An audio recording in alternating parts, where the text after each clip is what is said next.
So I am in my 03 Pontiac Grand AM GT, and it does this sometimes, which we thought it was a big problem when we first bought it.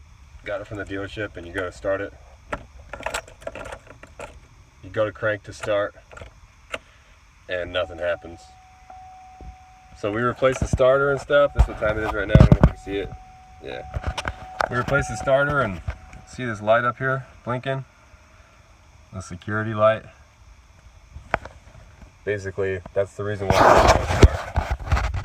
So we're dealing with 142. It's probably going to take 8 to 10 minutes, and then in the on position, make sure all the lights are still showing up in your dash and stuff. You can sit there and rock out, whatever. But as soon as that stops blinking, that security light, start your car up. Turn it off, and then last time I did it, I think I pulled the key out of the ignition, but I don't know if you need to. So anyway, let's go buy new starters and new batteries and stuff, because it didn't. That's not what it is. 03 Grand AM GT.